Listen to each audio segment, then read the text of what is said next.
Pemirsa, pelatih timnas Garuda Patrick Kluivert memanggil 32 pemain untuk pemusatan latihan di Bali mulai Senin 26 Mei 2025. Timnas Garuda dijadwalkan merampungkan putaran ketiga kualifikasi Piala Dunia 2026 zona Asia pada 5 Juni melawan Tiongkok dan 10 Juni nanti melawan Jepang. Pemusatan latihan lebih lama dibanding laga melawan Australia dan Bahrain bulan Maret lalu. Sejumlah pihak menyebutkan timnas Garuda diuntungkan dan salah satu yang beranggapan demikian adalah analis sepak bola Haris Pardede yang sudah kami hubungi melalui sambungan Zoom. Bung Harpa, apa kabar? Ya, halo. Terima kasih Bung Harpa sudah bergabung bersama kami. Anda bilang timnas kita diuntungkan. Apa sebabnya, alasannya Bung? Ya, tentunya persiapan kali ini lebih lama. Ya, mungkin waktu ada sekitar 10 hari sebelum kita nanti akan menghadapi China di Gelora Bung Karno tanggal 5 Juni. Sejumlah pemain juga sudah selesai kewajibannya di klubnya masing-masing. Hanya ada beberapa klub mungkin yang masih akan bertanding ya, seperti Hilgers misalnya. Karena semalam di playoff UEFA Conference League dia timnya menang 3-2 dari NEC Nijmegen, meskipun di in contrary berarti ada Calvin Verdong di sana kan yang sudah selesai kewajibannya, bisa juga terbang secepatnya nanti ke Bali. Ya walaupun Hilgers juga keadaannya kita tahu masih belum fit 100%, kita nggak tahu kondisi cedera terakhir seperti apa. Kemudian dua lagi yang pemain akan mepet gabung dan masih tanda tanya yaitu Sandy Walsh. Sandy Walsh satu memang dia masih kemarin cedera, tapi kita nggak tahu cederanya separah apa, dan masih ada main Yokohama masih main nanti tanggal 31 Mei kalau saya nggak salah, akhir bulan inilah gitu ya. Dan Martin Paes juga sama akhir bulan ini masih main. Dan dari informasi yang saya terima kalau tidak ada aral melintang dia akan tiba di Indonesia tanggal 2 Juni. Meskipun Paes memang saya tahu juga tanggal 5 Juni dia nggak akan main ya karena Emil yang akan turun di sana. Jadi persiapan lebih bagus dan PSSI juga kita harus berikan apresiasi, mereka mempersiapkan TC di Bali. Beberapa pemain juga sudah di sana mengajak keluarganya, jadi mudah-mudahan dengan TC atau persiapan lebih panjang dan lebih nyaman, mudah-mudahan pemain bisa lebih fokus 100% memberikan yang terbaik lawan China nanti. Kalau ada nama-nama yang mepet datang di Bali, apakah masih tetap menambah keberuntungan timnas kita, Bung Harpa? Ya nggak masalah ya, karena keadaannya memang seperti itu. Yang penting yang ada bisa langsung bergabung, yang memang nggak bisa langsung ke Jakarta. Karena dari informasi yang saya terima, para pemain itu akan kembali ke Jakarta tanggal 1 Juni. Karena mereka akan mempersiapkan serangkaian persiapan final tanggal 4 yang udah pasti mandatori, ada official training atau pitch testing istilahnya kalau di UEFA, dan kemudian tanggal 5 Juni main. Jadi nggak ada masalah ya, yang penting ini berbeda jauh waktu kita menghadapi Australia dan Bahrain. Persiapannya hanya mereka berkumpul H-1 full, itu pun ada beberapa pemain yang baru sekali atau 2 kali tampil begitu. Jadi ini should be better than previously. Ditambah lagi mungkin lokasi Pulau Dewata Bali, siapa tahu menambah tuah timnas Garuda kita, menurut Anda seperti itu? Mudah-mudahan dan training camp ini kita juga salah satu mungkin yang harus kita apresiasi juga ke Bali United ya, artinya mungkin ini kalau kita sedikit bicara tatanan sepak bola yang lebih luas ya, mungkin bisa menjadi inspirasi juga bagi pemain untuk bisa punya model training camp seperti Bali United. Ya, Bung Harpa, Anda kan juga sering bilang bahwa bola itu bulat ya, dan semua nanti akan teruji di lapangan hijau di GBK. Tetapi kalau dari lihat 32 nama-nama yang kemudian akan berkumpul di Pulau Dewata, setidaknya kita tidak bicara dan berharap soal keberuntungan semata, tapi kita punya daftar nama pemain-pemain yang juga oke. Kalau ditambah dengan program strategi dari tim kepelatihan, analisa Anda seperti apa, Bung? Ya, itu dua kata yang sangat penting ya, dua kata kunci yaitu komposisi pemain dan juga strategi dan taktik. Kalau komposisi pemain ini memang sangat cair, seperti yang jauh-jauh saya katakan, kita boleh saja memprediksi kemungkinan pemain-pemain yang akan dipanggil si A, si B, si C. Ya, tapi saya sudah mengatakan dari dulu nih, ini karena match day kali ini kan di akhir musim ya. Para pemain itu biasanya banyak yang tancap gas gigi 5 di klubnya masing-masing.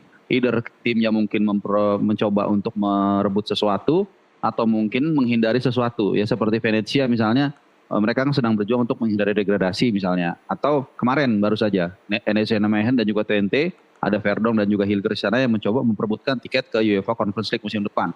Ya biasanya mereka akan agak sedikit all out, agak sedikit full force, dan kadang-kadang di situ mereka cedera, dan itu sudah terjadi dengan beberapa pemain, Sandy Walsh, Hilgers, dan ya ada beberapa pemainnya lagi lah yang memang terpaksa ya harus cedera begitu ya, karena mungkin agak dipompa kemampuannya. Dan yang kedua tadi soal strategi jujur kalau saya boleh menilai ini akan bertumbuh nanti kepada Alex Pastoor ya, karena memang sejak awal ketika duet pelatih ini ditunjuk pun Patrick Kluivert dan Alex Pastoor, teman-teman saya menghubungi teman-teman saya yang di Belanda, rata-rata mereka kaget. Saya juga jujur awalnya kan nggak tahu loh kenapa kaget. Iya, itu Alex Pastoor harusnya biasanya tuh lebih lebih apa ya, lebih punya CV bagus lah mentereng sebagai pelatih. Oh tapi mungkin kita tahu Patrick Kluivert punya nama besar yang dianggap bisa menghandle ruang ganti. Nah makanya kita akan bertumbuh pada Alex Pastoor nih, akan banyak memberikan masukan kepada Patrick Kluivert, dan itu sudah dibuktikan ketika kita kalah di pertandingan pertama lawan Australia, ketika kita bermain terlalu offense, kemudian di pertandingan kedua kita lebih pragmatis,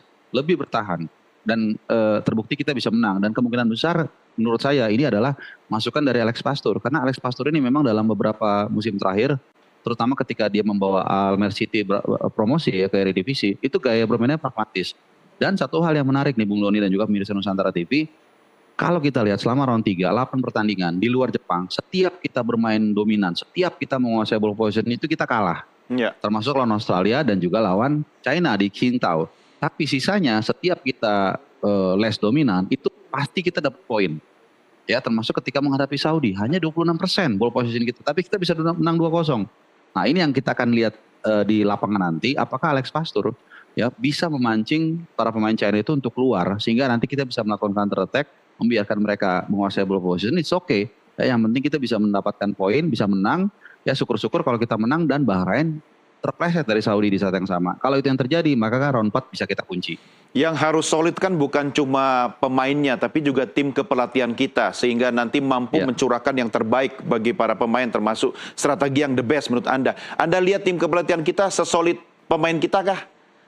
Ya memang saya nggak ada di dalam ya, tapi kalau beberapa kali saya interview mereka, baik terutama ketika dari Australia dan juga terakhir menghadapi Bahrain, bahkan di hotel juga beberapa saya sempat melihat mereka berbicara dengan Vandenberg juga relatif sangat sangat kondusif. Ya, ada masukan-masukan yang diberikan juga misalnya dari asisten kepelatihan yang kelihatannya mereka punya harmonisasi yang cukup baik. Itu yang saya katakan. Ketika di Australia ini terlihat sekali sentuhan strategi dari touchingnya dari seorang Patrick Kluivert. Dia mantan striker, bermain lebih menyerang, tapi doesn't work, kemudian berubah menjadi lebih pragmatis, lebih taktis di laga kedua dan kita memperoleh kemenangan. Jadi di situ kita bisa melihat ya bagaimana diskusi yang terjadi di ruang ganti, walaupun kita nggak ada di sana, tapi kelihatannya ini cukup positif. Dengan jangan lupa ya mereka ini kan udah lama kenal sebenarnya satu sama lain. Ya sama-sama besar di Belanda, umurnya juga mungkin ya Alex Pastoor agak lebih senior lah, Vandenberg juga. Cuman kan mereka satu kolam, satu area. Jadi mereka sudah paham satu sama lain. Ada perbedaan itu biasa. Tapi Etienne, 2 pertandingan ini sejauh ini kita sudah on the track dengan meraih 3 poin dari Bahrain. Bung Harpa, kalau kita analisa chemistry pemain ditambah dengan chemistry tim kepelatihan, harusnya lebih solid dong. Komentar Anda? Iya pasti. Karena kan para pemain ini sudah relatif sudah cukup lama mengenal satu sama lain. Terutama di beberapa area ya. Ada juga yang memang kita masih harus katakanlah banyak beradaptasi. Misalnya gini, yang paling saya rasa hampir semua netizen ini sepakat. Misalnya di lini belakang, trio itu hampir semua rata-rata mengatakan jangan diganti, udah solid. Justin Upler, Jahit Ses dan juga Rizky Ridho misalnya. Kemudian di kiri juga Calvin Verong, udah lah itu kita nggak usah habiskan waktu untuk berdebat soal itu. Nah mungkin di kanan ini yang agak sedikit ada isu lah gitu. Kevin Dix bagus. Ya, meskipun dia butuh sedikit penyesuaian, wajar karena dia baru bermain 2 kali lawan Jepang dan juga lawan Australia. Kemudian terakhir lawan Bahrain ya kalau saya nggak salah ya 3. Jadi kalau dia nggak terlalu tune in nggak masalah, tapi dia punya skill yang mumpuni. Nah masalahnya dia kan cedera. Ya kemudian Sandy Walsh juga kita belum tahu. Mungkin ini satu isu tersendiri. Di tengah Tom Hyle dan Joe Pelupesi, saya pikir kalau nggak ada cedera ini juga udah pasti firm. Di depan target man oleh Romani juga sudah firm. Mungkin di second line-nya. Karena kebetulan Ragnar tidak bisa main, Marcelo tidak bisa main. Nah kira-kira siapa yang menggantikan ini sangat variatif. Jadi secara umum mungkin 70% di area-area tersebut yang saya sebutkan sudah oke. Tapi memang ada 20-30% yang kita masih akan diskusikan. Bahkan tim kepelatihan pun masih akan mendiskusikan. Karena memang mungkin ada pemain yang katakanlah mesti perlu adaptasi. Atau memang tidak bisa tampil seperti posisi Ragnar dan Marcelo yang harus diganti dengan pemain yang benar-benar pas menghadapi China nanti. Artinya kemungkinan besar Kevin Dix tidak bisa turun karena masih cedera begitu?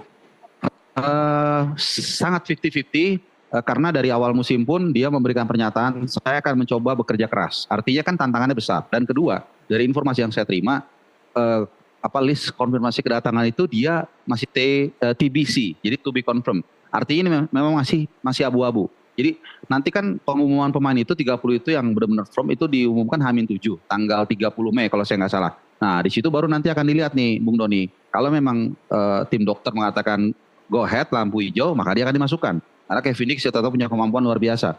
Tapi kalau memang secara kebugaran dia tidak memungkinkan, ya akan dicoret, digantikan pemain lain. Jadi beberapa pemain masih menunggu H-7 untuk ditetapkan 30 pemain yang akan tampil menghadapi China dan juga menghadapi Jepang. Baik, Bung Harpa, kita istirahat sejenak, nanti kita lanjutkan di segmen berikutnya karena saatnya sekarang pemirsa sudah masuk waktu maghrib untuk Jakarta dan sekitarnya. Kami segera kembali sesaat lagi.